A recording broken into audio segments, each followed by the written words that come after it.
IPS officer AB వెంకటేశ్వరరావుకు ఎట్టకేలకు ఊరట దక్కింది. ఏబీవీపై ఉన్న సస్పెన్షన్ ప్రభుత్వం ఎత్తివేసింది. ఆయన్ను సర్వీసులోకి తీసుకుంటున్నట్టుగా సీఎస్ జవహర్ రెడ్డి ఉత్తర్వులు జారీ చేశారు. ఆయనకు ప్రింటింగ్ అండ్ స్టేషనరీ డీజీగా పోస్టింగ్ ఇచ్చారు. అయితే ఏబీ వెంకటేశ్వరరావు సర్వీస్ ఇవాల్టితో ముగియనుంది. సాయంత్రంతో ఆయన రిటైర్డ్ కాబోతున్నారు. 2019 ఎన్నికల అనంతరం వైసీపీ ప్రభుత్వం ఏర్పాటైన తర్వాత వెంకటేశ్వరరావుపై సస్పెన్షన్ వేటు పడింది. అప్పటి నుంచి ఆయనకు ఎలాంటి పోస్టింగ్ లేకుండా పోయింది. చివరకు రిటైర్మెంట్ రోజు పోస్టింగ్ ఇవ్వడంతో ఇవాళ ఒక్కరోజు మాత్రమే ఆయన పదవి బాధ్యతలు నిర్వహించనున్నారు.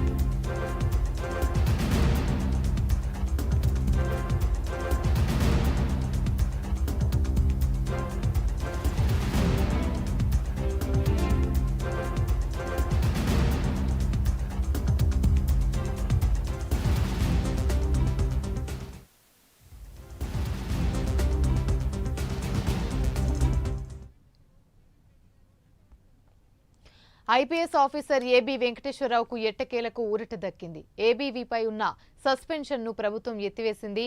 ఆయన్ను సర్వీసులోకి తీసుకుంటున్నట్లుగా సీఎస్ జవహర్ రెడ్డి ఉత్తర్వులు జారీ చేశారు. ఆయనకు ప్రింటింగ్ అండ్ స్టేషనరీ డీజీగా పోస్టింగ్ ఇచ్చారు. అయితే ఏబీ వెంకటేశ్వరరావు సర్వీస్ ఇవాల్టితో ముగియనుంది. సాయంత్రంతో ఆయన రిటైర్డ్ కాబోతున్నారు. 2019 ఎన్నికల అనంతరం వైసీపీ ప్రభుత్వం ఏర్పాటైన తర్వాత వెంకటేశ్వరరావుపై సస్పెన్షన్ వేటు పడింది. అప్పటి నుంచి ఆయనకు ఎలాంటి పోస్టింగ్ లేకుండా పోయింది. చివరికి రిటైర్మెంట్ రోజు పోస్టింగ్ ఇవ్వడంతో ఇవాళ ఒక్కరోజు మాత్రమే ఆయన పదవి బాధ్యతలు నిర్వహించనున్నారు.